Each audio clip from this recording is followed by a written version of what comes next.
곧 예배가 시작됩니다. 온라인으로 하나님께 드리는 예배에 정성을 다해 임해 주시기 바랍니다. 온 가족이 함께 모여 거룩하게 예배를 드립니다. 부모가 아이들의 훌륭한 영적 교사 역할을 하시길 바랍니다. 단정한 복장으로 예배를 드립니다. 성경책을 지참합니다. 예배 10분 전부터 예배 준비를 완료하고 기도합니다. 올바른 자세로 모든 순서에 정성을 다해 참여합니다. 핸드폰보다는 TV나 컴퓨터 모니터로 예배를 드립니다. 예배에 집중하여 하나님의 은혜를 기대합니다. 헌금은 정성껏 준비해서 우편으로 보내시거나 직접 교회 사무실 헌금함에 봉헌합니다.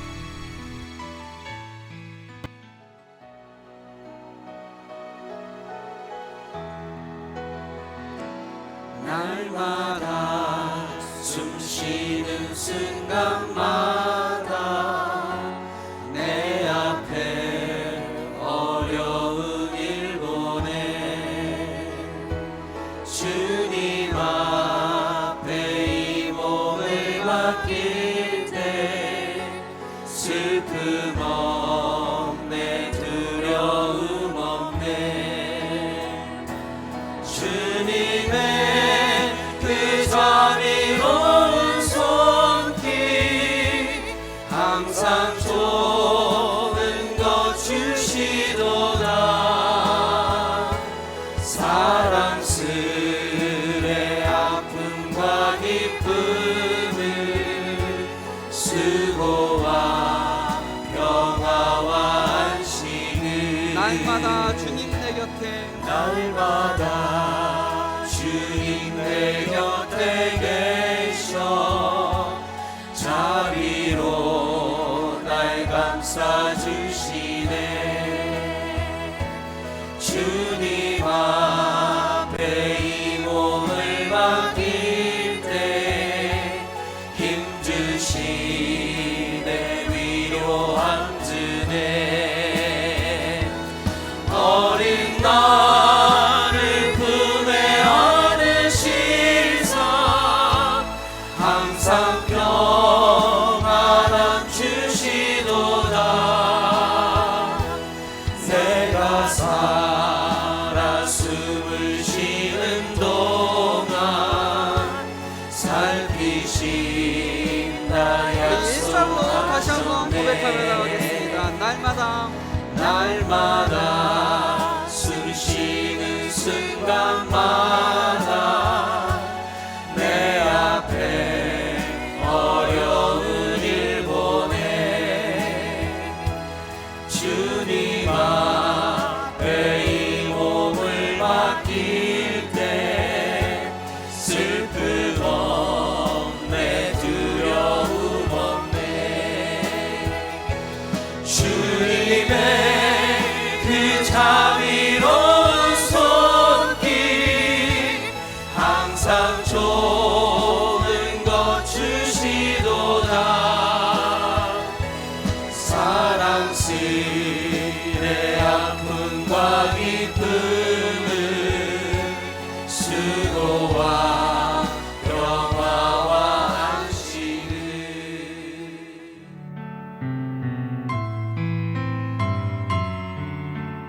말씀이신 하나님 아버지 영광과 존귀와 찬양을 올려드립니다. 오늘 첫 시간을 주님 앞에 감사와 찬양을 드리게 하심에 진심으로 감사합니다. 무엇보다도 말씀이 내 삶의 지경을 넓히길 소망하고 기도합니다. 지금 이 시간에도 코로나 바이러스로 인하여 수많은 사람들이 직장과 사업장을 잃고 죽음과 아직도 병상에서 많은 사람들이 고통하며 치료받고 있습니다. 자비와 긍휼의 하나님께서 구원의 빛을 비추사 저희들의 고통과 불안을 담대함으로 이겨나가게 하여 주시옵소서. 너희는 마음에 근심하지도 말고 두려워하지도 말라 말씀하신 하나님 아버지, 이 어려운 시기에 저희들에게 믿음 가지고 확신 가지고 소망 가지고 하나님 앞에 나아가게 해주시고 주님께서 이 땅에 생명의 역사를 이루어 주시옵소서. 이 땅을 치유하여 주시옵기를 간절히 소원합니다. 모이지 못하는 고난 속에서 모이기를 힘쓰라는 말씀의 소중함을 깨닫게 하소서. 온라인 예배를 통하여 말씀의 능력, 기도의 응답, 성도의 교제가 충만케 하여 주시옵소서. 7월 첫째부터 공적 예배를 시작했지만 아직 부족합니다. 하루빨리 코로나가 종식되어 모든 예배가 정상화되어 우리 교회가 이전보다 더 아름답고 건강한 교회 되게 하여 주시옵소서. 우리 교회가 세상과 구별된 모습을 드러내어 지역 복음화에 쓰임받게 하여 주시옵소서. 하나님 아버지, 성도 중에 원치 않는 병으로 고통받고 있는 성도들이 있습니다. 하나님, 그들을 불쌍히 여기시며 이들의 눈물의 기도를 들어주셔서 깨끗이 치유하여 주시옵소서. 그래서 날마다 주님 앞에 부족함 없이 살아갈 수 있도록 역사하여 주시옵기를 간절히 소원합니다. 이제 하나님 말씀을 대언하실 어미조 전도사님께 건강 지켜주시고 지혜 주셔서 성령 충만함으로 능력에 능력을 더하여서 말씀을 받는 우리 모두가 주님을 향한 사랑이 더욱 뜨거워지고 세상을 향한 담대함으로 삶 속에서도 놀라운 변화를 경험하게 하옵시길 간절히 원하오며 우리를 구원해 주신 예수님의 이름으로 감사하며 기도드립니다. 아멘.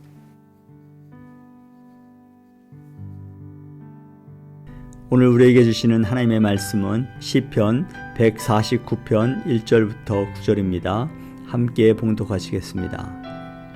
할렐루야, 새 노래로 여호와께 노래하며 성도의 모임 가운데서 찬양할지어다.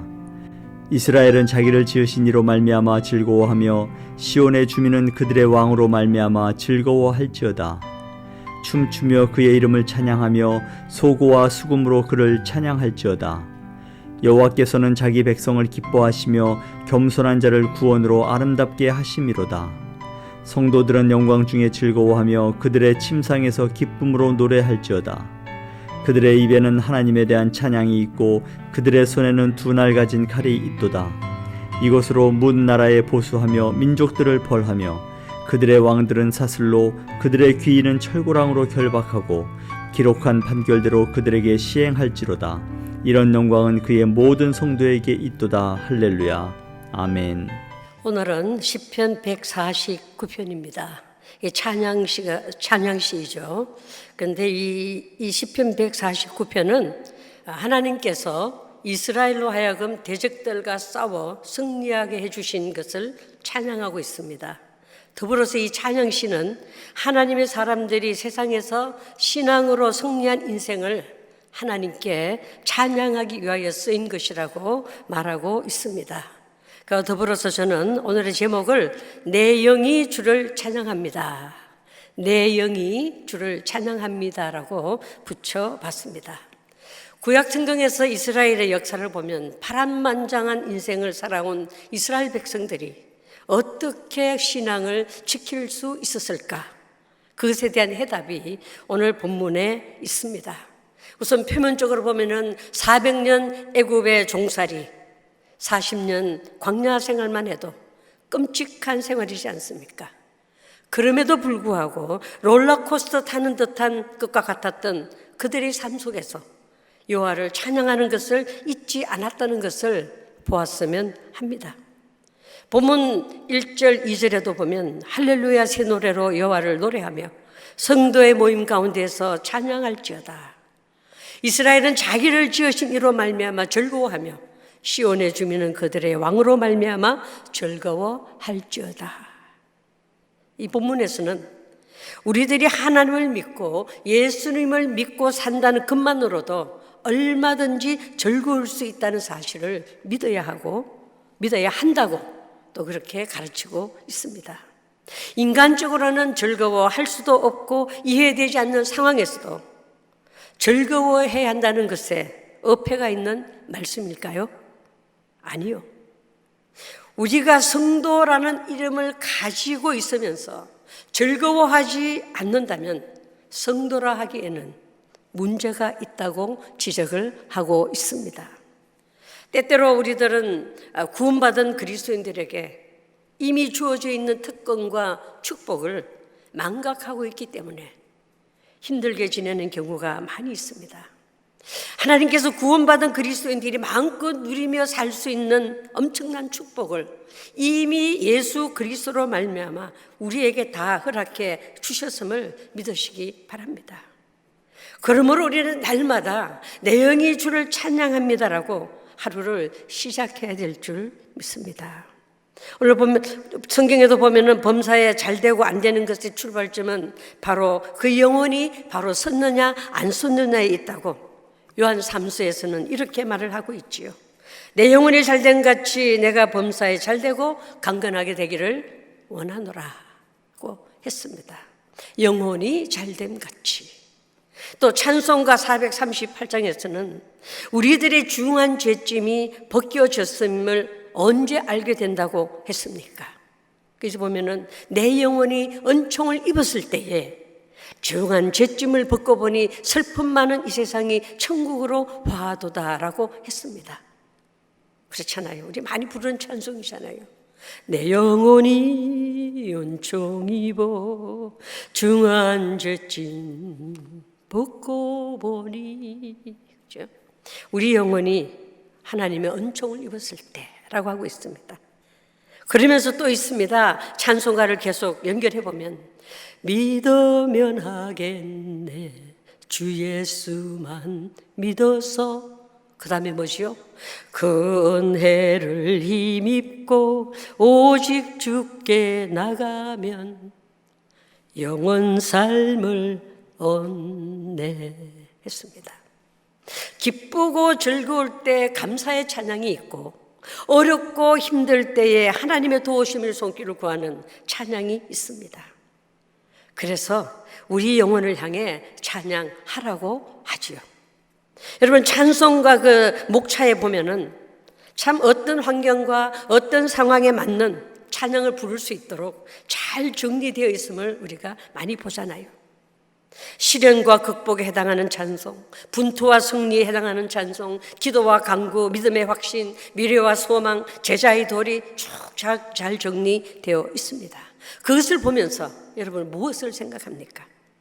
잘 정리된 그 목차를 보면서 그만큼 찬양이 우리 일상생활에 깊이 관여되어 있고 우리 그만큼 그 찬양이 우리 일상생활에 큰 영향을 미치고 있다는 사실을 볼 수 있는 거죠. 저희도 우리 교회가 2013년에는 성경 릴레이를, 정교한 성경 릴레이를 했고요. 2016년도에는 찬송가 릴레이를 필사해서 책을 만들었잖아요. 그래서 그 책들이 지금 역사 자료실에 비치되어 있습니다.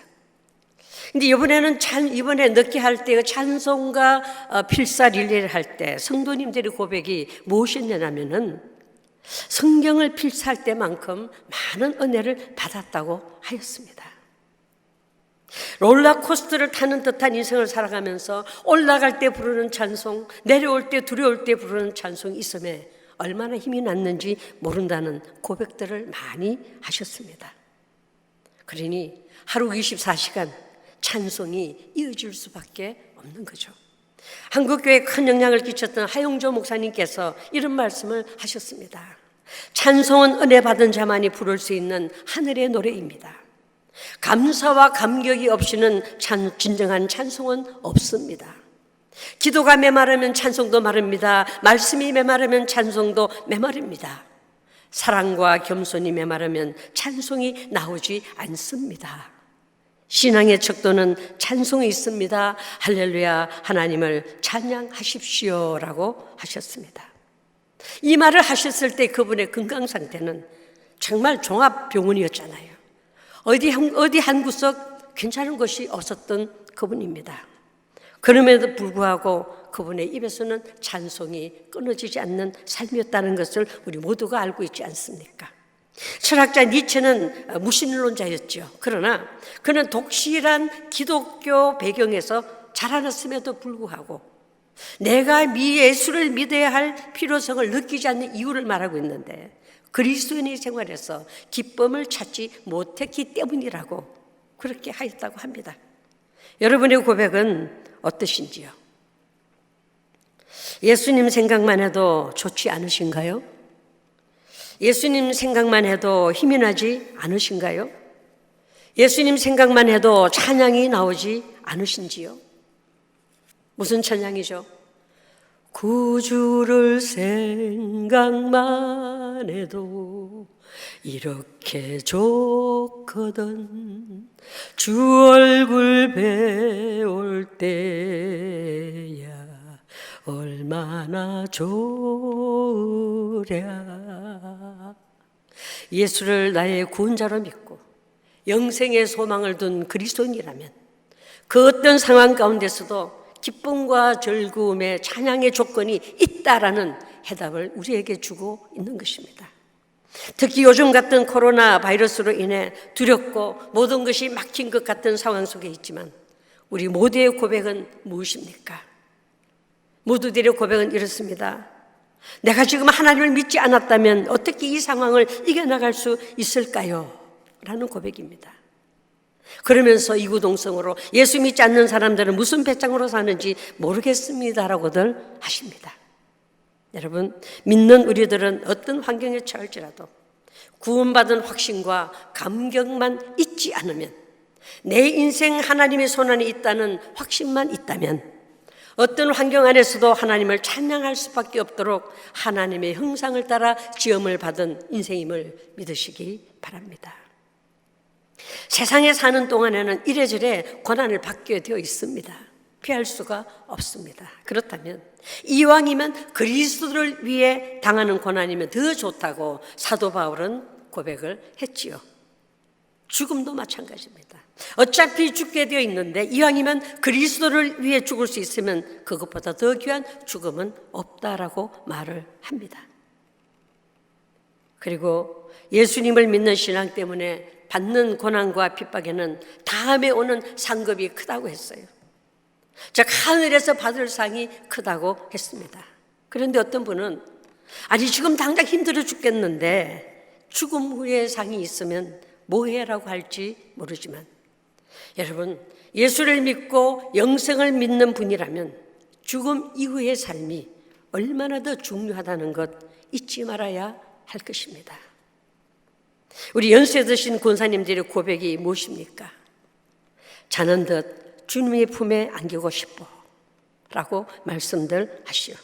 우리 먼저 하늘나라에 가신 김영자 권사님, 신복경 권사님, 그들의 소원이 그거였어요. 자는 듯 주님의 품에 안겼으면 좋겠어.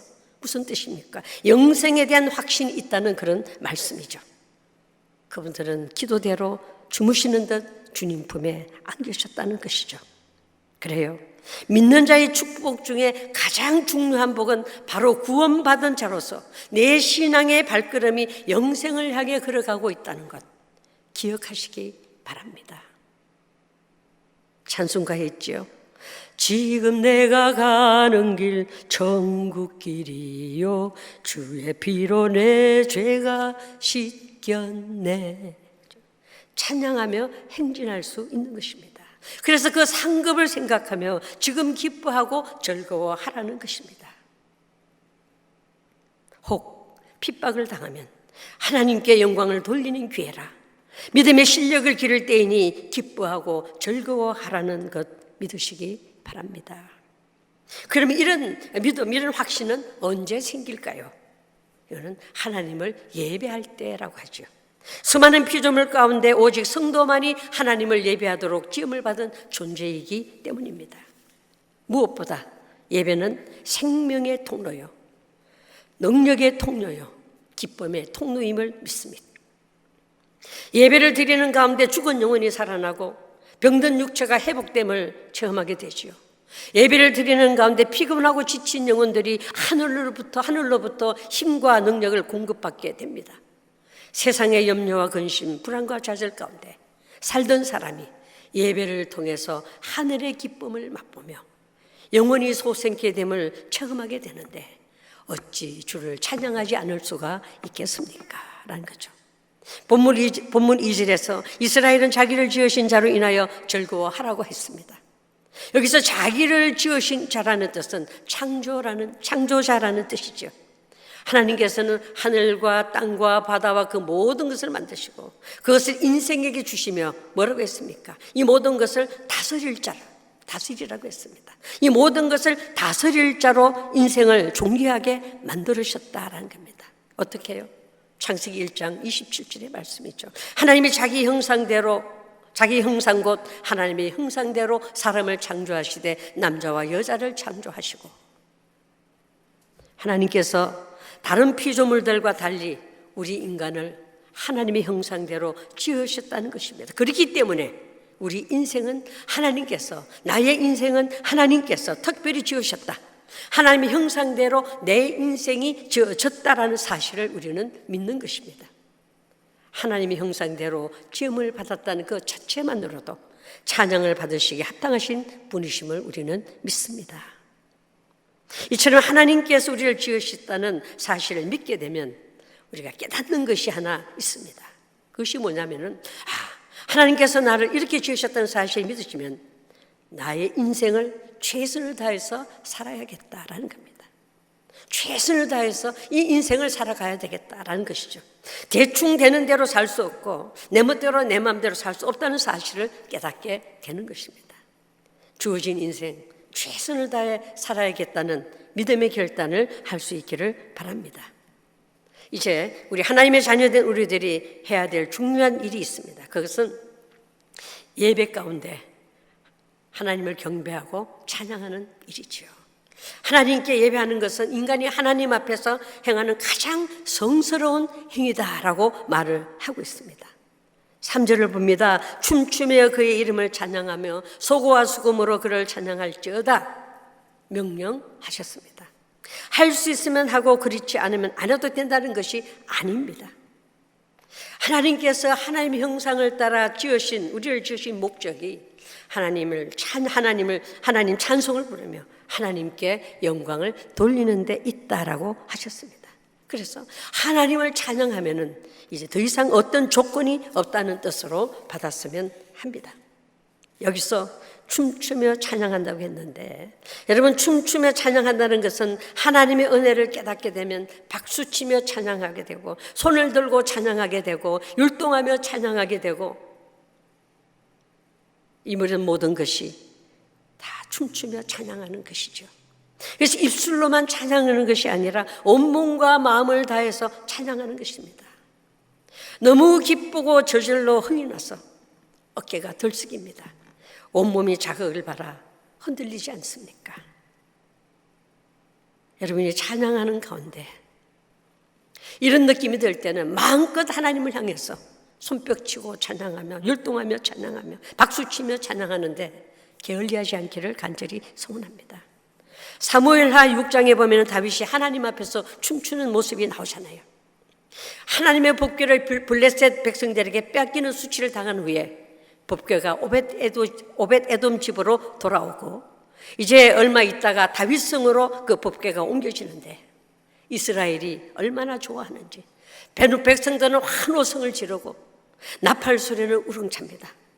다윗 왕도 좋아서 어쩔 줄을 몰라 온 힘을 다해서 춤을 추다 보니까 입었던 옷이 흘러내릴 정도였다라고 했습니다. 간단한 요약이 될지는 모르지만은 제가 1984년부터 약 10년 가까이 와이키키 듀크스레인에서 티셔츠 장사를 했습니다. 그때 생각이 났어요.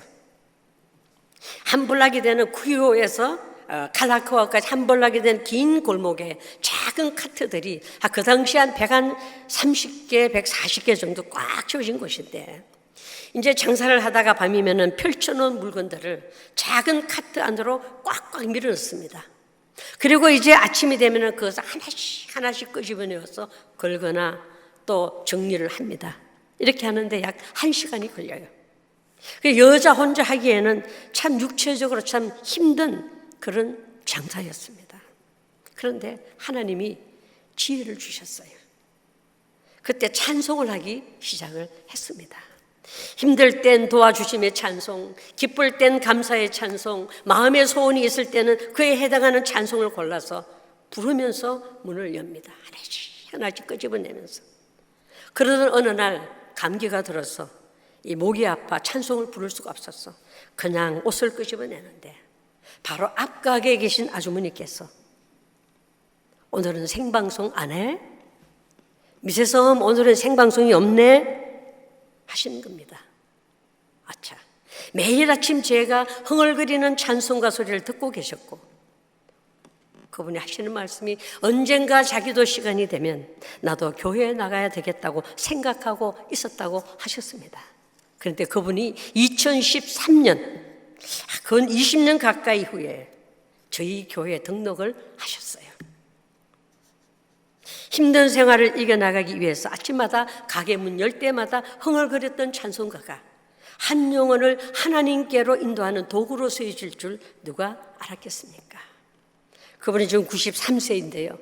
거동이 불편해서 집에만 계십니다. 생각해보면 그때 찬송을 부르며 시작한 이후에 힘들다고 느껴지지 않았고, 찬송으로 하루를 시작하니 매상이 많거나 적거나 상관이 없이 즐겁게 장사를 할 수 있었던 것이 다시 한번 생각이 났습니다. 아, 그것이 바로 찬송의 위력이었다라고 고백을 합니다. 6절을 봅니다. 그들의 입에는 하나님에 대한 찬송이 있고 그들의 손에는 두 날 가진 칼이 있다고 했습니다. 찬양과 더불어 그들의 손에는 두 날 가진 칼이 쥐어져 있다고 했습니다. 무슨 뜻일까요?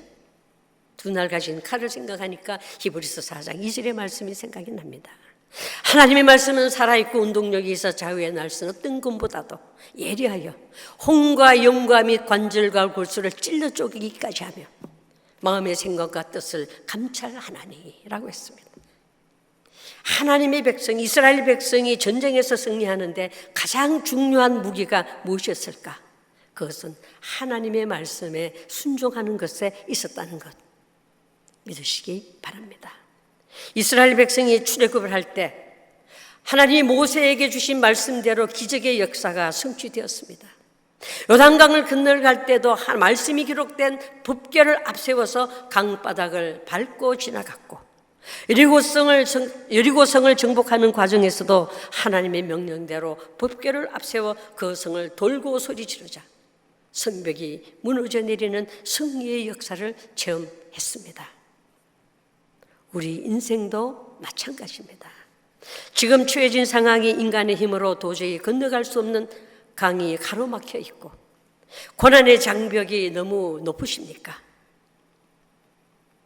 그러면 우리에게 주신 그 무기, 하나님의 말씀과 찬양을 무기 삼아 그떠니 해철에 나갈 수 있기를 간절히 소원합니다. 여러분, 우리는 내일 될 일, 1년 후에 될 일을 다 분명하지 않습니다.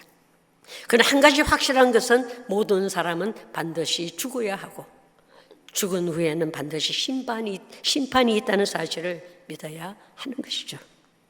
예수 믿고 죄사함 받은 성도들은 생명의 부활을 얻게 되지만 구원받지 못한 성도들은 죽은 후에 그 영혼이 음부에서 헤매다가 고통을 받다가 영원한 지옥불에 들어가게 됩니다. 이 사실만으로도 우리는 찬양해야 할 수밖에 없습니다. 분명 이스라엘은 인간의 눈으로 볼 때 그렇게 강대한 나라는 아니었지만 하나님의 권능을 의지하였기에 강대한 나라가 되었습니다. 우리도 마찬가지 세상 권력 앞에 서면 연약한 인간이지만 하나님의 말씀을 무기 삼아 살아갈 땐 어떤 것도 앞을 가로막지 못할 것이며 결국은 하나님의 영광을 드러내는 하나님의 백성이 될 줄 믿습니다. 오늘도 말씀과 찬양과 기도를 무기 삼아 세상을 향해서 전진할 수 있기를 간절히 소원합니다.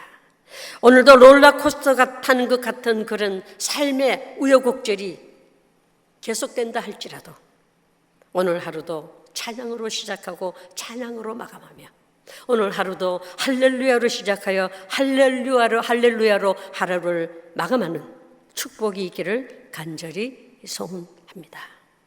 여러분의 영이 주를 찬양하는데 온 힘을 다 기울이는 축복이 있기를 간절히 소원합니다.